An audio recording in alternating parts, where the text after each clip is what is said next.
Hello बेटा। कक्षा 12 के छात्रों का आज 26 मई की ऑनलाइन क्लास में स्वागत है। जैसे कि हमने आपको नेक्स्ट वीडियो में विशिष्ट चालकता और धारा घनत्व में संबंध का वीडियो तक हमने डाला था। आज हम आपको आगे ले चलते हैं। जो हमने आपको हेडिंग डलाई थी, ताप परिवर्तन का प्रतिरोध एवं प्रतिरोधकता एवं प्रतिरोध पर प्रभाव।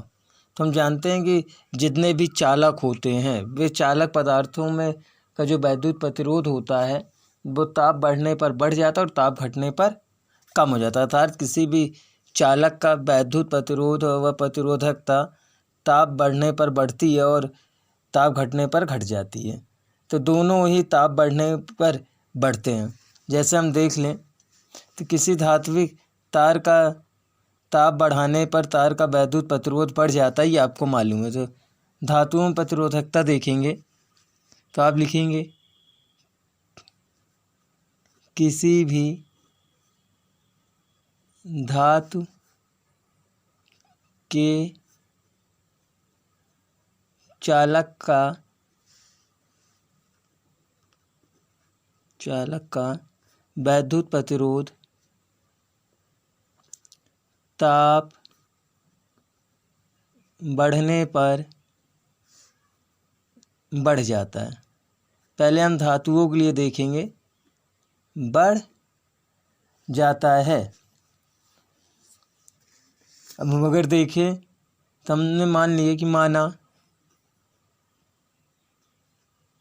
ये आपके धातु का तार है, इसलिए माना तार की लंबाई यल, वैद्युत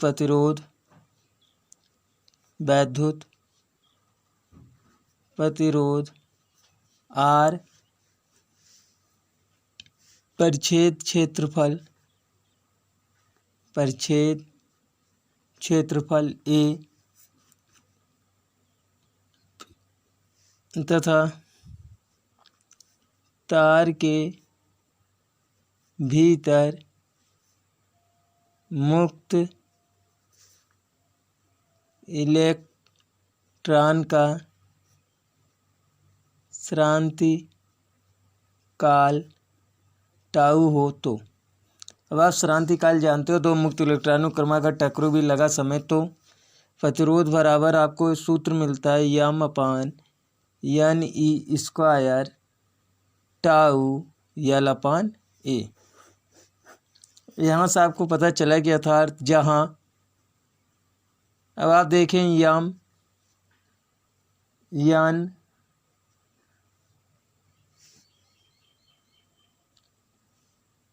यल ए तथा ई नियत होंगे, तब आपको मिल जाएगा आर प्रोपोर्शनल 1 टाउ के। आर प्रोपोर्शनल 1 टाउ मिला।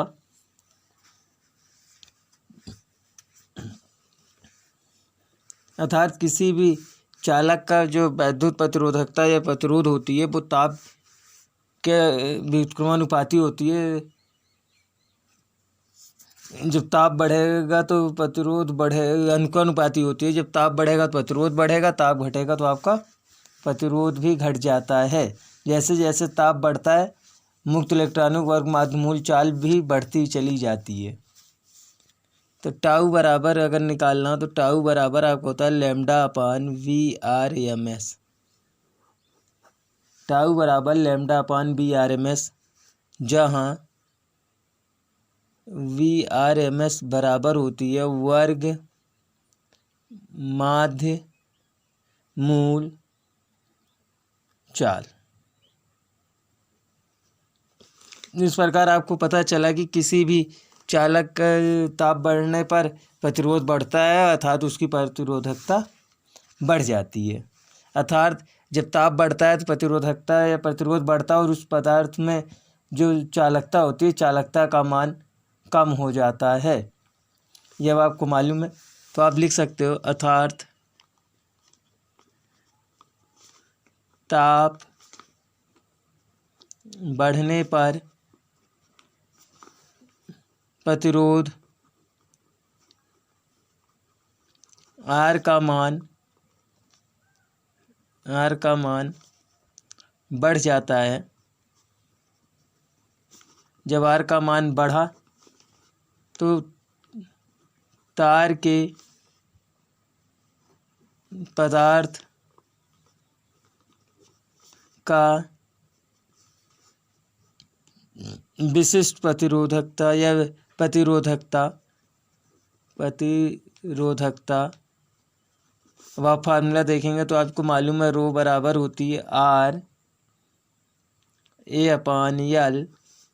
जब यहाँ से आप देख रहे हैं आर बढ़ेगा तो रो का मान अपने आप ही बढ़ जाएगा, जिससे आपको पता चला कि किसी भी चालक का ताप बढ़ने पर उसकी प्रतिरोधकता अर्थात वैद्युत प्रतिरोध का मान बढ़ जाता है। अर्थात वैद्युत प्रतिरोध या प्रतिरोधकता बढ़ी अर्थात तो वैद्युत चालकता कम हो जाती है, कम हो जाती है। अब यदि T डिग्री सेल्सियस ताप बढ़ने पर आपको प्रतिरोध का मान निकालना हो तो एक व्यंजक होता है T डिग्री सेल्सियस पर वैद्युत प्रतिरोध ज्ञात करना। तो आप T डिग्री सेल्सियस निकालेंगे तो एक फार्मूला देखेंगे RT बराबर होता है R01 प्लस अल्फ़ा टी। इससे आप किसी T डिग्री सेल्सियस पर प्रतिरोध की गणना कर लेंगे। R0 प्रारंभिक प्रतिरोध होगा, अल्फ़ा इज इक्वल प्रतिरोध ताप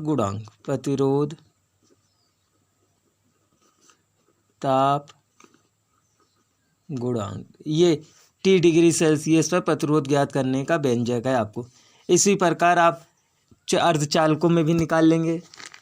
अर्धचालक जानते हैं कि वे पदार्थ होते हैं जिनमें मुक्त इलेक्ट्रॉनों की संख्या चालकों से बहुत कम और अचालकों से कुछ अधिक इलेक्ट्रॉन होते हैं। अर्थात जो भी आपके अर्धचालक पदार्थ होंगे, अर्धचालक पदार्थ पर ताप का प्रभाव इन चालकों का विपरीत होता है। अर्थात जो अर्धचालक पदार्थ होंगे उनमें जब ताप बढ़ेगा तो उनकी चालकता बढ़ेगी, प्रतिरोध का मान घट जाता है। तो यहीं पर नोट लिख लें। चालक हो गया आपका, अचालक अर्धचालक के लिए नोट लिख लें। तो नोट में लिखेंगे अर्धचालक अर्धचालक कौन से होते हैं? वो चालक और अचालक के बीच के। अर्धचालक पदार्थों में ताप बढ़ने पर प्रतिरोध का मान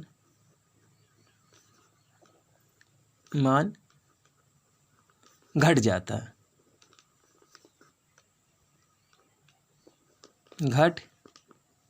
मतलब अर्थात जो अर्धचालक पदार्थ होंगे इनका प्रतिरोध ताप बढ़ने पर घटेगा। अर्धचालक जैसे, तो अर्धचालक के लिए आप देख लेंगे तो अर्धचालक आपको होता है जर्मेनियम होता है, सिलिकॉन होता है, सेलेनियम होता है, कार्बन आदि। तो जैसे सिलिकॉन, जर्मेनियम,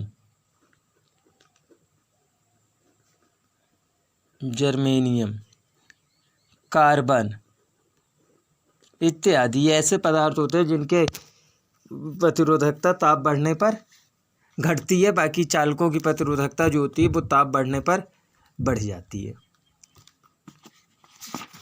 अब हम अपने नेक्स्ट टॉपिक पे चलते हैं। तो अब एक आपको इसमें मिलता है ओमी अनोमी परिपथ, तो उसको हम आपको वैसे ही बता दे रहे हैं। आप देख लेंगे कि ओमी परिपथ वैसे परिपथ जो ओम के नियम का पालन करते हैं, अर्थात V और I के बीच में ग्राफ खींचा जाए तो एक सीधी रेखा प्राप्त होगी, उसे ओमी परिपथ कहते हो। जो ओम के नियम का साधारणतः पालन नहीं करते उन्हें अनोमी परिपथ कहते हैं, उससे हम आपको लिखाएंगे नहीं। अगला टॉपिक आपको है वैद्युत ऊर्जा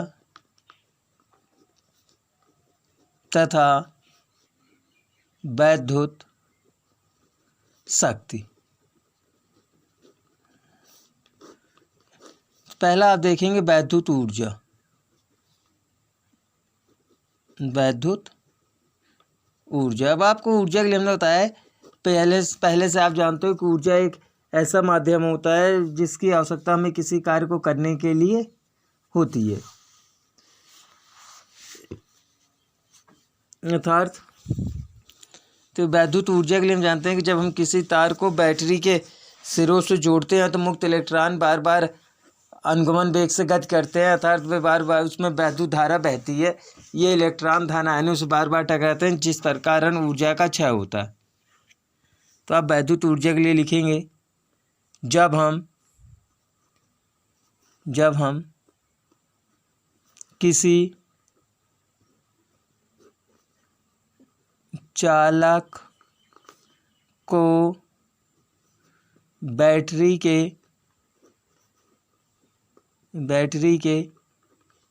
सिरों से जोड़ते हैं तो मुक्त इलेक्ट्रॉन धन आयनों से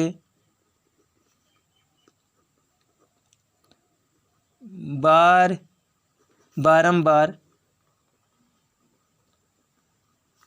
टकराते हैं, जिस कारण ऊर्जा का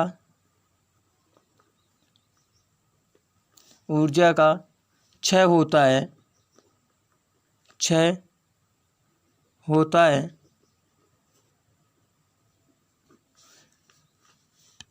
अतः परिपथ में वैद्युत धारा को निरंतर बनाए रखने के लिए बैटरी द्वारा दी गई ऊर्जा को वैद्युत ऊर्जा कहते हैं। अतः किसी परिपथ में धारा प्रवाह को निरंतर बनाए रखने के लिए बैटरी के द्वारा दी जाने वाली ऊर्जा को वैद्युत ऊर्जा कहते हैं। अब वैद्युत ऊर्जा के लिए आप फार्मूला देख लेंगे। तो वैद्युत ऊर्जा, अब हम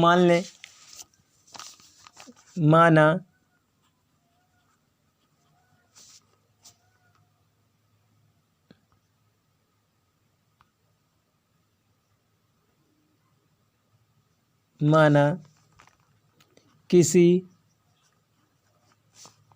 चालक में I एम्पियर की धारा T सेकंड तक प्रवाहित होती है।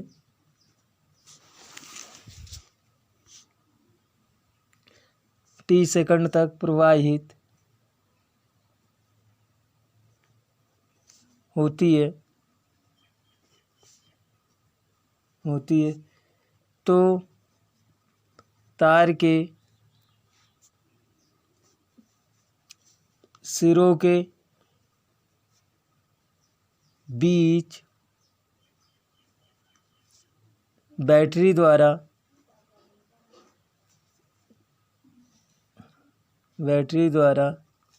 स्थापित विभवांतर V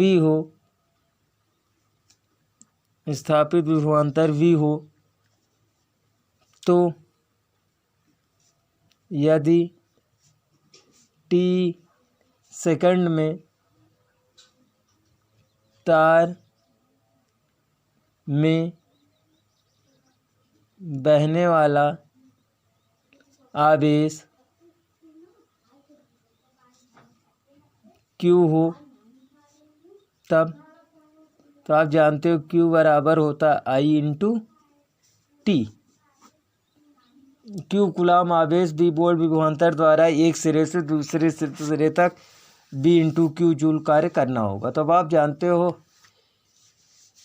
बैटरी द्वारा कृत अर्थात Q कूलाम आवेश को B वोल्ट विभवांतर पर तार के एक सिरे से दूसरे सिरे तक ले जाने में कृत कार्य। तो अब आज कार्य के लिए देखेंगे तो कार्य W बराबर हो जाएगा V इंटू क्यू, जिसे लिख सकते हैं V गुणे I इंटू टी। तो W बराबर VIT पहला होगा वैद्युत ऊर्जा के लिए सूत्र इतने जूल। यही जो कृतकार होता है यही ऊर्जा के मान के बराबर होता है। दूसरा, यदि तार का प्रतिरोध R ओम हो तो अब हम प्रतिरोध के पदों में निकाल लें तो यहीं से V बराबर आप जानते हो IR होता है। तब हम यहाँ से इसका मान रख देंगे। तब अब आपको W बराबर मिल जाएगा I इंटू R गुणे I इंटू टी। तो W बराबर अब आपको मिल जाएगा I स्क्वायर RT जूल।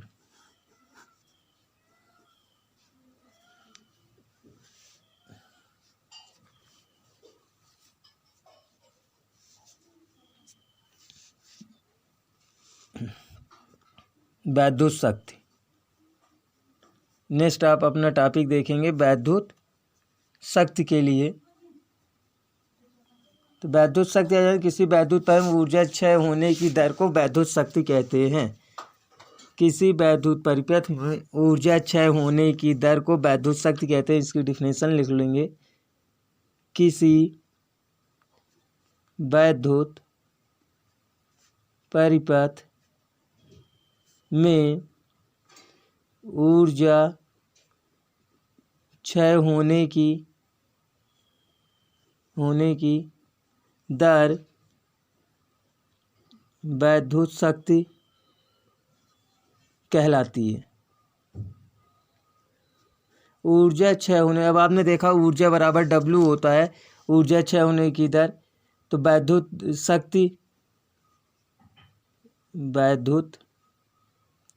शक्ति बराबर होगा ऊर्जा बटे समय, क्योंकि हमने आपको बताया था कि दर का मतलब होता है जब समय के साथ तुलना कर दी जाए तो P ऊर्जा शक्ति को वैद्युत शक्ति को P से करते हैं। P बराबर W/T होता है। तो P बराबर W/T।